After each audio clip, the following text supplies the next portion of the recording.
迎持续锁定新闻大白话，我是黄运成。首先来为您介绍这一节国际话题的来宾，第一位是我们的耶鲁政治学博士郭正亮，大家平安，以及我们的前立委李胜峰，主持人好，大家好，还有淡大财经系教授聂简中。主持人、观众大家好。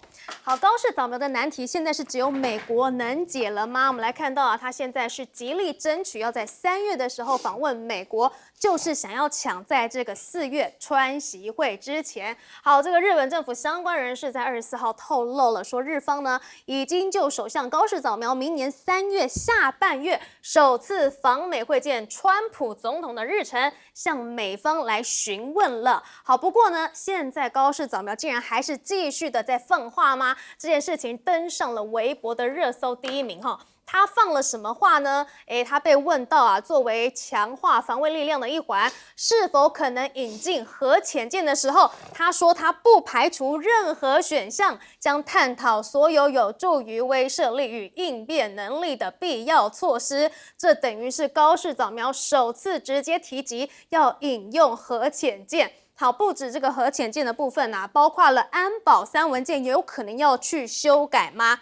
好，日本将在5年内延长国产12式反舰导弹的射程，购买射程约1600公里的美制战斧导弹，扩大了日本在日美同盟中的作用。那么日美的盾牌与舰的关系中呢，也从传统的盾牌角色已经默默的转变了。好，现在呢，这个日本一直不断的在军扩，所以国内也有反对的声音了吗？再看到这个长崎核爆受害者团体就来抗日日本永和的言论。好，日本长崎4个核爆受害者是出面开记者会，说呢，就日本因拥有核武器的不当言论提出了严正抗议，敦促政府要遵守无核3原则。而这个高市要去修改安保3文件，中国大陆的外交部也说了，这个呢是在不断的试探国际社会的底线，暴露了高市和日本右翼势力的一贯错误主张和持续推动再军事化的野心。好，传递了一个极其危险的信号。好，不只是文件立场的修改哈，现在呢这个军备的扩张也是在 ING。我们来看到呢，又是在抗中哈，日本又追加了5架海上卫士大型无人机，去强化这个钓鱼台海域的监视。我们看到这个是他说呢，有鉴于中国大陆的海警公务船频繁的驶入钓鱼台，于是啊，海上保安厅就确定了要追加5架大型的无人机海上卫士，预计到了2030年度呢，要扩架10架的运用体制。好。而现在也说了，就是因为这个台湾有事，将以无人机、无人艇、水下系统等无人装备为核心，要建立多层次的沿岸防卫网盾牌。好，这是为了要提升这个防卫力整备。其中呢，也提出了要去强化岛屿防卫啊，还有扩大无人装备运用，以及要建立这个多层次、持久性的一个防卫体系。打造防卫体系、防卫网之外呢，还有星链计划也要用。好，日本外务省也计划在2027年起呢，要让特定地区的外管去使用 SpaceX 的星链卫星网络，以确保在紧急状况之下呢，能够对外通联。好，现在啊，这个人民日报呢，就对于日本一直在扩张军武的这个行为是相当的不以为意，还写了一篇社论。好，他们就发表文章啊，以警惕日本军国主义阴魂不散为题，批评日本一些势力不仅变本加厉的对侵略罪恶进行掩盖、美化、翻案，甚至妄图要推动军国主义借尸还魂。不过日本现在还有一个很大的危机啊，就是他们自己的经济啦。好，我们来看到美国传奇的投资大师罗杰斯就预言了，说2026年呢将会爆发一个史上最惨烈的全球金融危机。此外呢，他也特别提及了日本的财政状况，就是因为现在高市提出的一些这个财政措施呢，会导致日本未来非常的可怕。不过呢，日本现在跟中国的关系不好，所以呢，中日的航班取消率竟然是超过了40%。那么中国的民众呢，年终出境潮呢，也掀起了日本替代的热潮，像是南韩啊、东南亚、欧洲啊，都成为了他们出境旅游的热门选项。还有国内的冬季冰雪旅游呢，也都迎来了爆发式成长。而现在呢，南韩也是南韩就捡到了这些不要去日本的陆客了哈。我们来看到啊，明年申请停靠釜山港的邮轮呢，共计420航次，预计搭载旅客91.7万人次，较今年205航次24.2万人次，这个增幅呢是达到了21.6倍耶。这个旅客的增幅呢也是达到了16.5倍。哇，大陆客都去南韩了，那么日本剩下什么呢？可能就剩下这些无人机了吧？我们来请教亮哥。我觉得高市早苗一路走向军事化，不会有任何动摇啊，只是一时遭到挫折，那就再稳一阵子，那还是会继续往前走啊。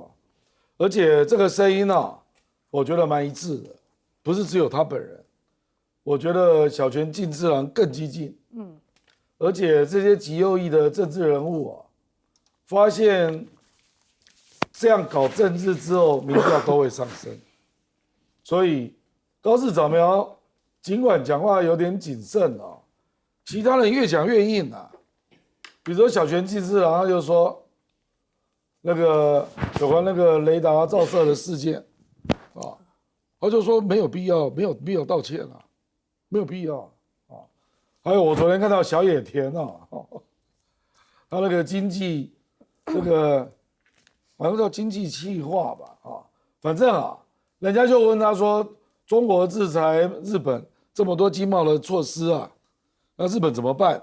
已经有人受害啊。小野田竟然说这个受害本来就是会发生的，我们日本的经济不会受到影响。然后人家说你还要这样干下去吗？小野田也直白讲啊。说我有时候国家该讲的话就是要讲，我现在整个调性都是这样。那高市早苗事实上核潜艇还不算什么嘞，他还动用他官邸的那个核专家出来放话，说日本要拥有核武啊，不敢署名啊，可是就是他官邸里面那个核专家，所以我认为根本就是图穷匕见啊。他最终的目标就是要做出核武了，不然他认为他打不赢中国嘛，怎么自保啊？那核潜舰只是过程必要的一个装备了啊，所以他3月啊才急着想再跟川普面对面啊，因为川普可能电话不容易讲清楚了，或者他认为啊。他对自己面对面很有自信电话摸不到本人因为川普来日本跟他相谈甚欢啊，那他就相信自己有见面的魅力啊。说你不觉得川普也是这种人吗？所以我一定要跟他见面啊，金正恩要见面。所以我认为他就是要去跟川普撒娇啦。说我们没有核潜舰，我们很危险啊，干嘛干嘛。美国现在又要这个战略退缩，聚焦在美国跟美洲，那我们日本怎么办？不知道会不会当面流泪了之类的。反正他就是要，我觉得他很善于用性别因素来得分。我觉得他就是这种人啊。那因为日本那个社会就重男轻女很严重嘛，那他以前就是拜安倍为师啊，那后来又变成那个麻生嘛，那这2个人就都蛮喜欢他的那现在又轮到川普了所以我是觉得他就是为达目的，一定要持续努力下去了。而且我跟你讲，我最近看到一个民调高市早苗在30岁以下的支持度高达94%。你就知道什么叫做从未有战争恐惧的人，他们是怎么在做选择？他们就觉得中国欺负他们他们就这样讲然后说2战跟他没有关系因为日本就是问题就出在这里，他们没有经过德国那样的内部的反省，然后极右势力没有经过清洗嘛，所以他就。我觉得跟德国就是完全2个版本你现在可以看到德国也在扩大军费，对不对？想要成为欧陆的主导，对不对？美国是鼓励耶，对，而且欧洲各国也鼓励耶，可是日本要增加军备，你看周边有多少国家在紧张，就完全不一样的一个结果啦。那我觉得这个就是没办法，因为德国他只要清洗掉他战争的种种的错误啊，他重新站起来就是欧陆最大的国家。可是日本啊，你不但没有清洗，而且你站起来举目一望，周边3个超级大国，就美国、中国跟俄罗斯啊，没有一个会允许你为所欲为啊。那这就是他的命运啊，因为他就在这里啊。他不像德国啊，德国他重新站起来就是欧洲的领导人。可是日本在历史上每次想站起来就跟人家战争啊，他打过日俄战争啊、甲午战争啊，侵略中国又偷袭珍珠港，所以我觉得他一直没有从历史里面去得到教训啊，他就没有办法。可是民族主义超级强烈，他就一直认为这个天照之神的后代应该要有特殊的地位了，然后讲白了，他不认为他打败给中国了，他认为他是败给美国了，所以对中国啊，心里还是有相当的优越感这个是本质啊，就是没有经过战后的反省跟右翼的清洗，然后又常年认为自己相对于中国有优越感就造成这个问题非常难解。所以这个高市想要去美国见川普，但是美国会见他吗？我们请教林世峰委员。会不会见他，我们难预测。但是我们来看一个大的政治谋略的规划，站在川普现在的心目中，如何把日本成为在美国的一个盾，然后成为他在战略撤退之后，成为亚洲另外一个来防堵中国的力量，这是美国的一个规划，这个规划是长期的，不必急着明天后天。但是4月份要解决美国的问题是立即的。那你觉得站在美国的思维，我们不要用什么伟大的想法，就用人与人的social的思维来看，那我就把你暂缓嘛，因为你的事紧事关班，慢慢的来不要紧嘛。但我的事明天要解决嘛，否则我要面对了很多的压力。假如从这个角度来看，高市的意愿不见得会实现，即使实现了，也未必能够满足他的想法，这是一个。第二个呢，就是为什么德日两国在战败之后在历史的忏悔上、压力上会有那么大的差别？我认为最重要的叫做犹太人。因为犹太人拥有的西方话语权，无论在金融界，尤其在美国，在媒体界、在文化界、在艺术界拥有的话语权，使得同样一个语系文化下的这个德国人，不得不要1次、2次、3次、4次，而且要彻底的把自己彻底的否定跟彻底的认罪之后他是没有办法逃脱这一个压力的。但是相对于日本而言，日本一战败了之后，不到2年、不到4年，他就翻身了。为什么翻身？因为韩战的发生。这些韩战发生以后发现跟他有仇恨、跟他有历史恩怨要解决的中国是在分裂中。那当时的俄罗斯要对他有压力，那有一个美国力撑着。而且它变成了美国在亚洲极为重要的基地代理人，太多的角色，使得在历史的清算上是没有人去清算，就是清算你无力的。你说中华民国在台湾那个时候，我们对日本想清算的多，或者想拉拢的多，因为拉拢对台湾是有利的。而中国大陆想对日本进行清算，以当时中国大陆在国际的影响力话语权，能吗？行吗？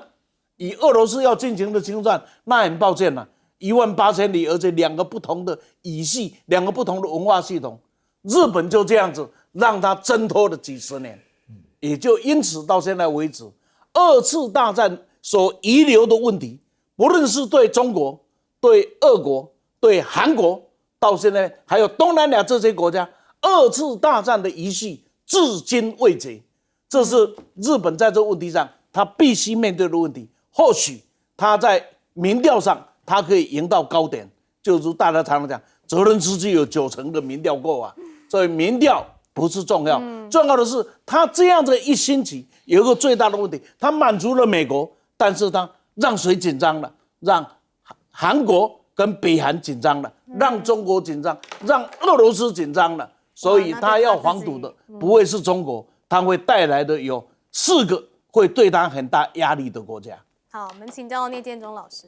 OK， 刚才那个亮哥有讲到那个优越感，其实我觉得这是存在的。日本人对这个我们讲对岸呢，的确他们是心中是有些优越感的。那当然这跟这个过去的中国有关。那过去的中国当然是比较落后，不过中国的崛起实在太快了，这个速度快到他没有办法马上去消化他们过去的优越感，去把它淡化掉。尤其这个年轻人是非常严重。那刚也讲到了，的确他们是认为啊，当时的2战的确是美国打赢的。讲不好听一点，前面不管怎么打，最主要在1945年8月6号，大家都知道，这个叫 Little Boy， 就是这个小男孩啊，就炸到了广岛哈，死掉了这个16万到20多万人不等哈。那第二个呢，又在3天后呢，8月9号又用一个这个 Fat Man 啊，就胖子呢，又炸了个 Nagasaki 长岛。那我常去长岛，因为我在长崎大学是算他们讲座教授，经常去那个地方，我非常熟。大家也知道，那边有一个平和公园，他们是非常的。非常反这个核或反原子弹的，那他们也都知道，就是因为这2颗炸下去，让这个整个日本真的就起不来。而且当时听说美国还说，你们再不投降，再来1颗就要再去了。他说你要炸哪里？他说炸东京，所以他们最后啊。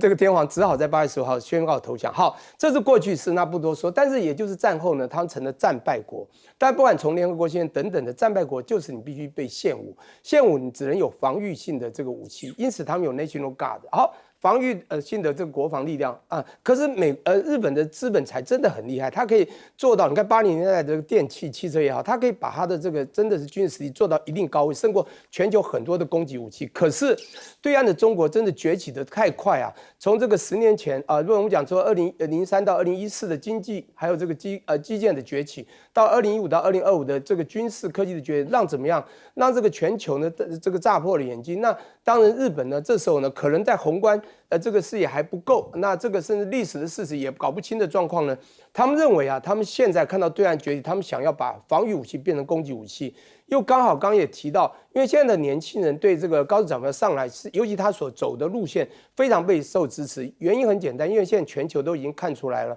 现在一个保守主义啊，就是非常清楚的政治的主流，尤其是年轻人是非常赞成说你就是保护我国家、爱我国家，才会做很多的动作，台湾也是一样。好，那我现在讲，那当然这个高市为什么要去美国就很清楚了，因为他所做的所有的动作，包括我们刚刚讲的防御要变攻击，叫做强化防卫力量，还不止，他要扩军，这个扩军的图谋非常明显，所以他在防御之下，你看海上的这个卫土的大型无人机啊，要买5架，最后他在对内对外哦，他的那个导弹哦，对内呢，他要把他的那国产的12式的反潜导弹要怎么样延长它的射程。什么样很清楚嘛？要攻击。第二个呢，对美国就是要买可以打到1600公里之外的战虎巡航导弹，非常清楚。那当然还讲到这个所谓引进核潜艇，那不是很清楚吗？所以我跟各位报告就这么清楚，他需要得到美国，他要去示意现在他们的状况。还有第二个呢，他要去主要讲办法探寻到底你会怎么帮我。其实他就是要去讨好，而且求助，而且要在跟中国谈判的前1个月去，他希望先拿到一些分数回来，那让他的东西能够更走得下去，这就是现在的情况。不过我们来看到中国，它也不是吃素的哈。美国的这个年度的军力报告出炉了，我们来看到五角大厦的年度报告曝光了，说呢中国的军力啊历史性扩张，使得美国脆弱不堪呢。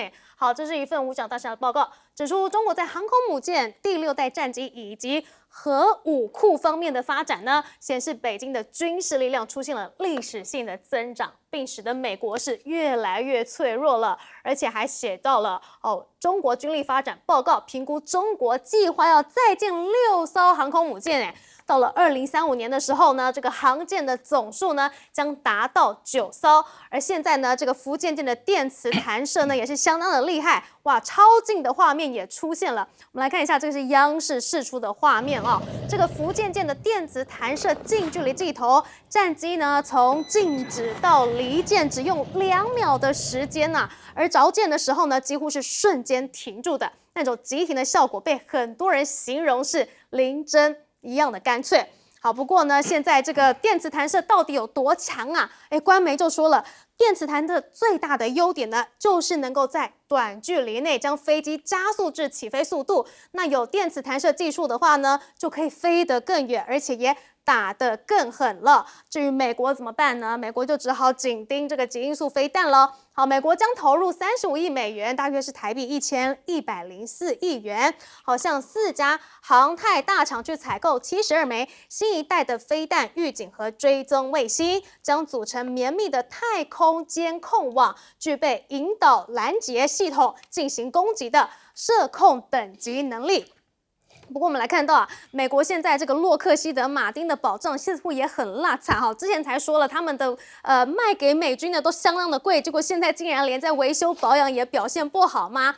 F-35的逆中战机呢，在2024年整体的妥善率竟然是仅有1半，明显呢是低于军方设定的一个最低标准呐。好，不仅这个最低标准达不到，现在呢，纽时也披露了军方的这个最大的弱点是什么呢？那就是太仰赖中国大陆的电池了。像是这个武装部队都需要数百万颗电池来当成无人机啊、雷射啊，以及很多新的未来武器使用。但是五角大厦等军事设施使用的电池呢，跟美国国内正在大量新建的数据使用电池一样，通通都很仰赖竞争对手，也就是中国。而现在呢，还有这个稀土的问题。好，尽管现在呢，美中已经达成了协议哦，这个放宽了稀土限制。但是中国还是在限制稀土，所以呢，你美国啊想要自行去生产永磁体和其他副产品，都需要这些元素，中国就会限制你了哦。而现在美国呢，为了以国安为由，说要不准这个大疆无人机来到美国，结果是怎么样？哇塞，这个价格二手的大疆无人机价格都飙升了200% 哦，而部分热门的型号更是突破了2万美元。一家大型无人机经销商就透露了，说呢，单周大疆的产品销售额是年增超过8倍。为什么？因为大家都非常的仰赖大疆嘛。是因为呢，很多的当地业者呢都是靠这个大疆无人机来进行生存的，所以现在美方如果一意孤行要禁止大疆无人机进口的话呢，中国大陆的商务部也敦促了，说我们会采取必要的措施来维护我们的正当权益。好，中国有电池、稀土，那么现在美国有什么呢？那就是晶片了嘛。我们来看到呢，这个美国呢也释出橄榄枝，说要这个延后这个晶片。好，因为川习4月就要会晤了，所以延后晶片呢，是不是就是安排大体上是要创造一个和谐气氛，并且在其中选举多个月前宣布来避免冲击选情呢？此举打击中国在成熟制程晶片上的野心，形同瞎脖子又绑脚。而《纽约时报》的分析说呢，美国正拿捏分寸，避免中方强烈反弹。好，不过美国这个缓征晶片关税，中芯是嗨翻了。我们来看到中芯国际 A 股股价24日是一度飙涨4.8%，那收盘上涨了2.9%。不过啊，现在这个晶片啊，中国也不一定想要用了啦。美国的研究员就说了，说用这个 H200这种过时晶片来讨好中国，根本无法动摇中国发展自主技术的决心。说美国的政策转变啊，没有办法影响中国。虽然中国在先进的自主装置上是明显不足的，但是任何出口管制都是暂时性的，并非永久有效。那么中国最后呢，会在本土制造装置上面取得一个巨大的技术进展，而且不只是这个晶片呢，现在就连这个 EUV 设备，中国也都有了吗？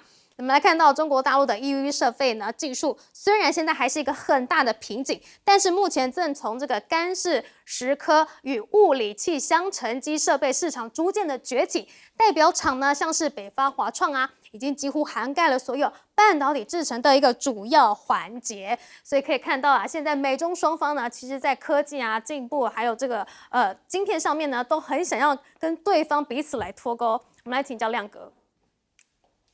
我觉得美国已经试过很多招，证明都无效了。第一招叫关税嘛，第二招叫科技封锁啊，那第三招叫供应链施压。可是中国大陆就不断突围嘛，那很多东西还是至少做到一定程度了啊。那个中国大陆的芯片当然还是落后了啊。那可是它连 EUV 最近路透社的独家嘛，就让 EUV 的光源做出来了。那一般估计2028可以进行小量产，那2030可能就会直接上市。这个比美国的预期还早10年呢。哇 ！EUV 已经是最困难的半导体设备了。它如果 EUV 有突破，那4奈米、3奈米、2奈米就不是问题了啊。那你美国怎么挡它？我觉得像个别的中国的这个工业制品在美国遭到抵制啊，这个不一定是白宫干的啦，有可能就是历史遗留下来的问题啦，啊，我比如说举例了啊，比如大疆无人机，我才不相信这是白宫下的命令呢。可是就是有业者包围某个机构，说这个要进啊，不然我们根本没有办法竞争，没有竞争嘛，因为大疆占全世界市场75%，你美国怎么跟他竞争？不止做了差，还比他贵3倍，你怎么竞争啊？那我觉得很多东西都是这样了，比如说突然之间对中国出口到美国的成熟半导体哦，现在才发现美国也买大量的成熟制成的半导体，从中国大陆买，就是28奈米以上的。为什么？因为它最便宜，因为它最便宜啊。所以大家就会贪便宜啊。然后其实那个高阶芯片只用在少数的科技产品啊，什么手机啦，那个伺服器啦等等嘛。大部分还是用那个成熟制成的。那美国当然会有一大堆业者贪便宜啊。对啊，去买性价比又高又便宜的大陆产品。那这个川普也是没办法，结果现在有人去反映啊，结果他就说我们要课关税，结果中国大陆非常火大嘛。那因为明年4月见面实在太重要了，不要破坏这个气氛，所以立刻改口说2027了，2027了，再看看。目前就是这样了我觉得美国没辙了啦。那 H200它开放允许卖到中国嘛，中国也给那个辉达面子了。现在百度跟阿里巴巴已经都表示愿意购买，那一定是政府允许嘛。所以我觉得目前这个氛围，大家都不想把这个气氛搞坏了，大概是这样的情况。哇，那明年川习会之后就可以知道这个晶片的部分呢，会不会继续管制了？我们请教李正峰委员。就晶片的问题，大陆现在采取的方式是，我现在能做好的，比如说20纳米以上的成熟制品，我不断的要来占据市场，而且以一定的质量跟价位要来占据。所以你从大陆的出口额就知道了，它本来它整个的芯片的进口额非常的高，现在它反而晶片是它很重要的出口赚钱项目，这是一个改变。第二个，对于高阶芯片呢，那现在采取，尤其是影响到算力影响到 AI 的高阶芯片，它用什么方法来解决？它用电力来方法解决。为什么？因为假如我的能量不够的时候，我可能用100的电力就够了。那我现在没有办法用你美国的，没有办法用你辉达的，那我可能要120、130，说多出来的20、30的电力怎么办？那政府就补贴。所以我用低量多，但是我要耗电量更大的情况下，电我补贴。因为中国大陆现在电能是充分，是绝对充分的这个 over 的供应的。所以这个东西对大陆讲起来，他现在用时间在换空间。这样的话，它的 AI 发展的能量也不会比别人差，但是一样的 EUV 的发展，它正在逐渐的在产生。最近各位可能只要看一下，从宏观的大角度来看，EUV 成功以及海南的这个封关呢，这个在软硬两个势力上，日本要小心，尤其海南的封关，当日本不断的用右翼的势力在这搞进的时候，那你会吓坏你的资本投资啊！那你的资本投资现在会到哪里去？现在有一个新的蓄水池啊，正在会吸收你。那你再来看呢，整个的硬体上，像航母这个部分的一样，那个各位可以发现，电磁弹射跟蒸汽弹射最大的差别在哪里？蒸汽弹射到了一段的时间之后，它的蒸汽就会减少，所以就必须要停下来，要注满的蒸汽。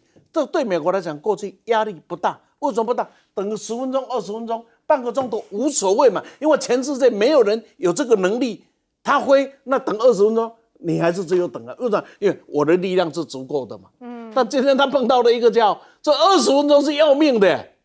电磁弹射就是没有这个时间上的压力啊。所以你要去看画面了，看那个第一机组的那个速度的倒推速度之快，声音之低啊，令人必须承认，在电磁弹射上，中国大陆的成就应该是会让美国刮目相看的。这个美国必须承认一件事，只有跟中国的妥协。才是这力度啊，会真正的让世界有一个新的足迹产生。所以日本不要在这里跳了，没有多少可以跳，进不了，大疆进不了了，进了怎么办呢？就像台湾说大陆的这个无人机的零组件不能进台湾，我就不晓得我们的台湾队要怎么办呢？对，我们要去哪里拿更便宜、更好用的？我们请教聂教授。OK， 您刚才问到一个重点，就是说美国到底还会继续对他们晶片管制？答案当然是会的。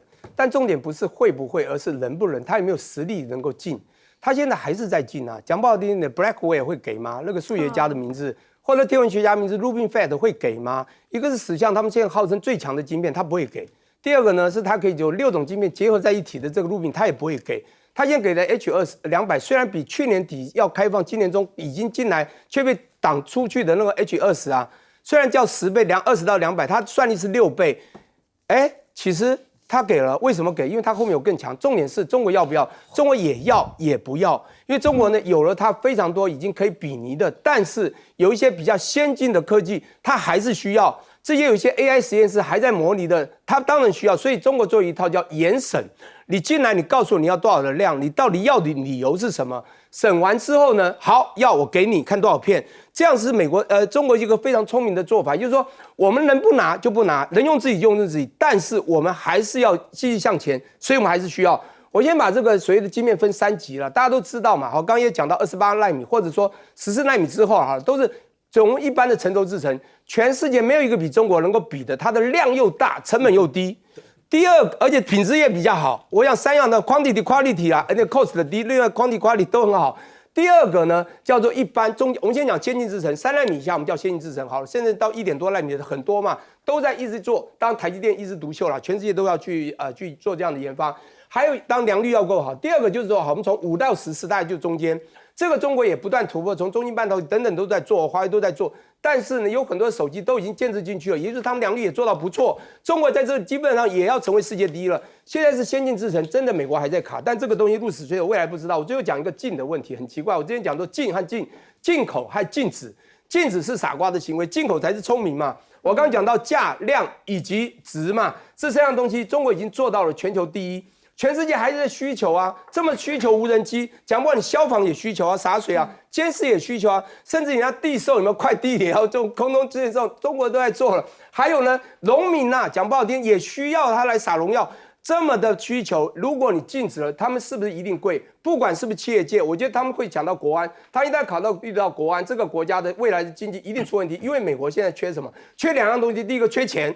他都没钱，你还卖那么贵，你完蛋了。第二个呢，缺制造业，你都没有制造业，你又做不了那么多。请问美国未来怎么用？怎么有？又怎么拿钱？又贵，又做不出来。我觉得这个问题啊，大家去思考，未来就知道鹿死谁手，龙鹰之争，那谁会战胜？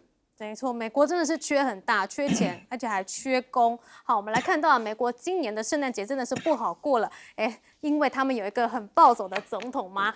平安夜的时候啊，川普竟然是金句连发，他怎么说？他竟然是向小孩去推销煤炭，还说要防止坏圣诞老人到美国。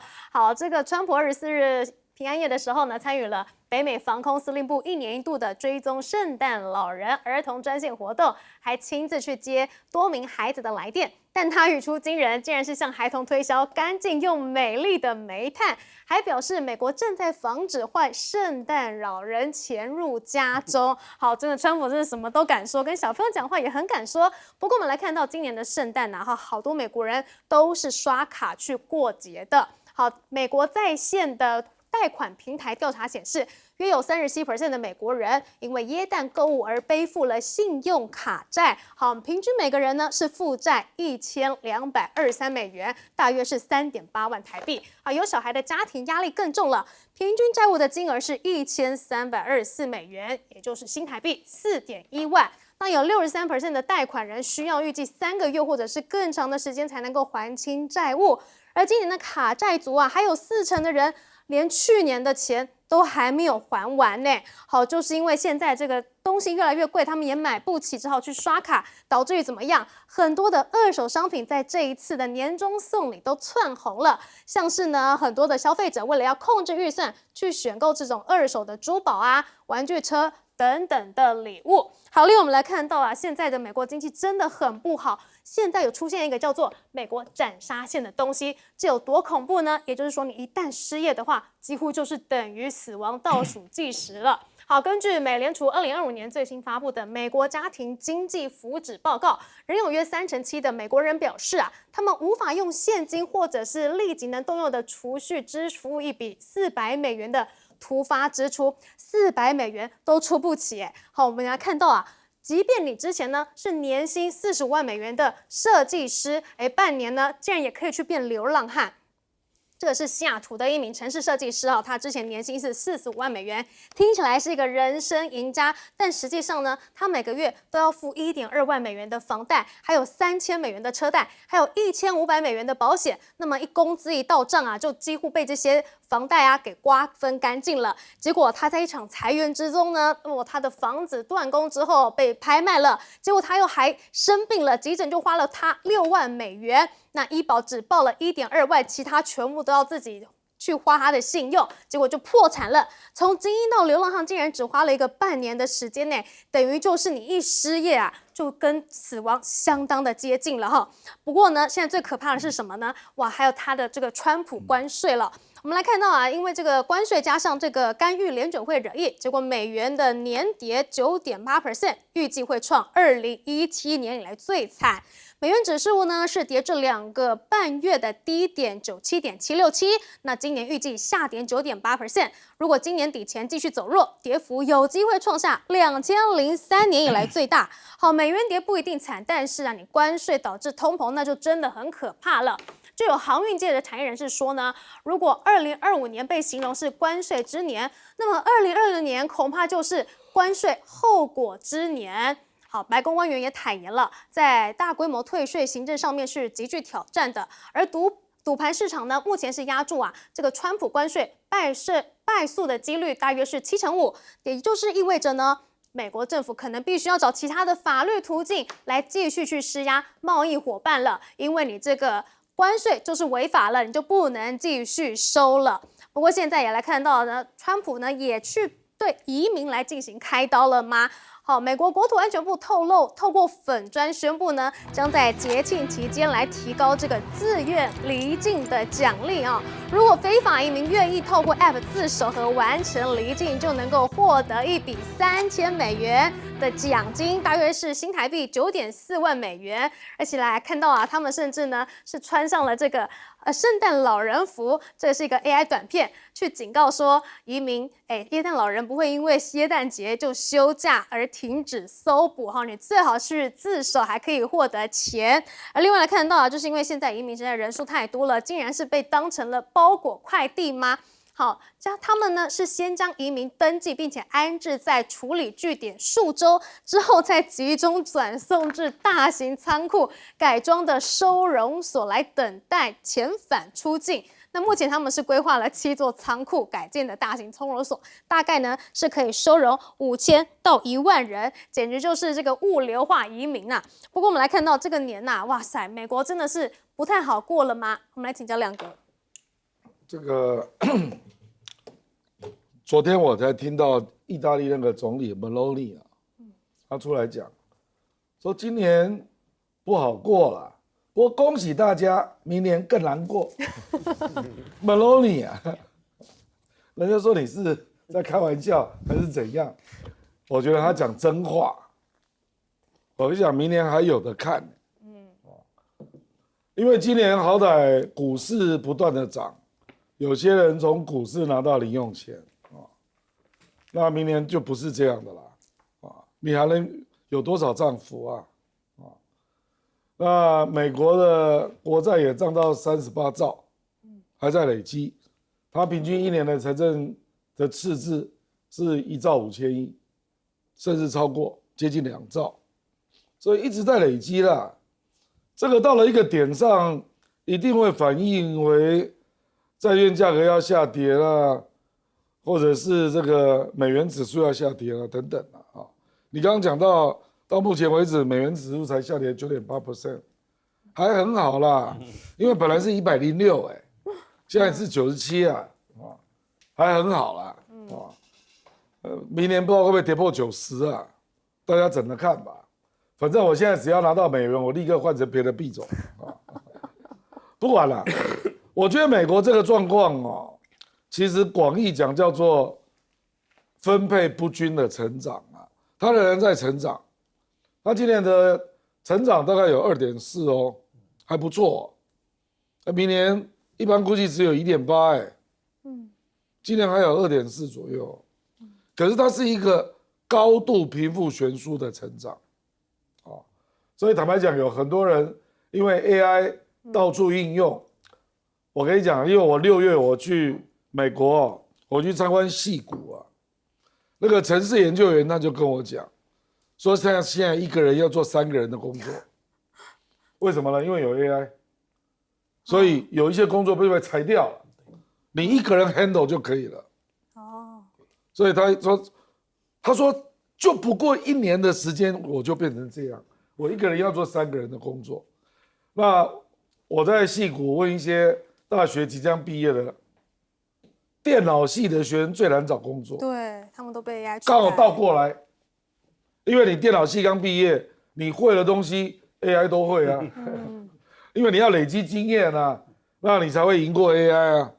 那结果现在他实作的这个机会变少，我们台湾1年有很多人从南加大毕业都是学电脑的，Computer Science 的硕士，我们台湾1年可能有上千个，那以前都很容易在美国找到工作，现在很多人都找不到工作，都回来台积电，没有啦，回来你也不一定进得了台积电，都一样，你也不要以为台湾没有在用 AI 啊，它是同一个逻辑，就是你只要固定化的工作，手续重复的工作。很快就被 AI 给取代掉了，所以可是很不幸AI 能够产生新的工作，它之间有时间差了它先把你干掉，那它能够孕育出的新的工作，可能要隔几年之后，所以这中间就会有蛮多人失业的。所以美国今年的这个圣诞节就会不太好过了。好，我们先休息一下，待会回来。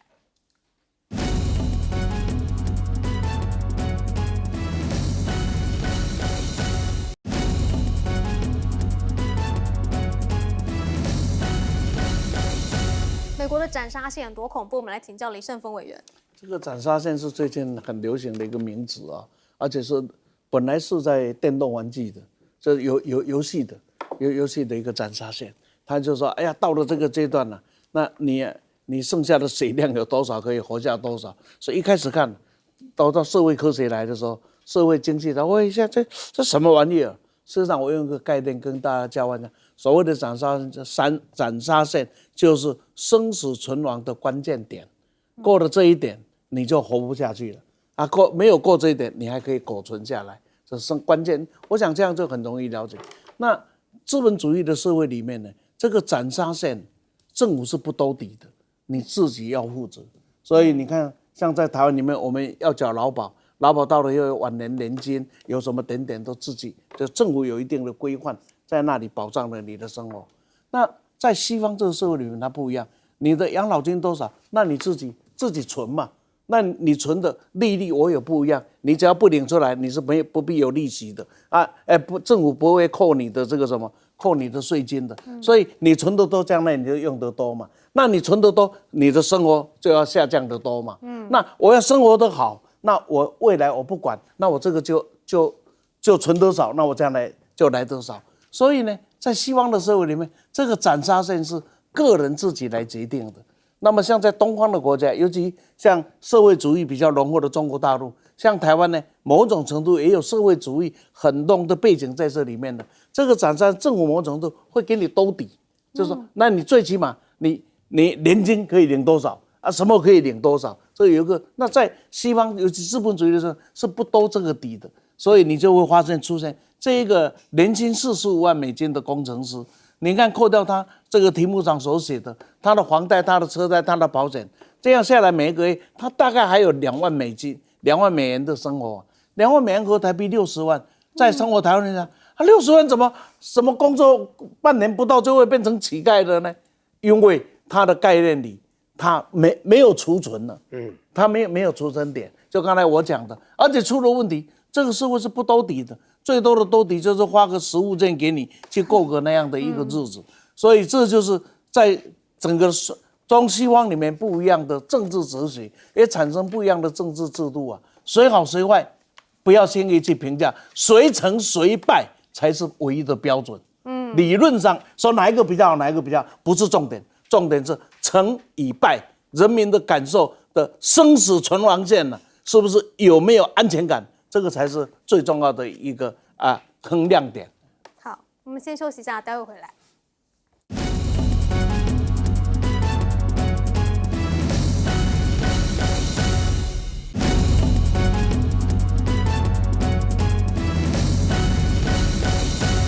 美国的今年圣诞节难过了吗？我们请教列老师。好，我想美国不管经济再不好，这个美元呢在贬，然后呢荷包不够，但是呢不好过还是要过啦。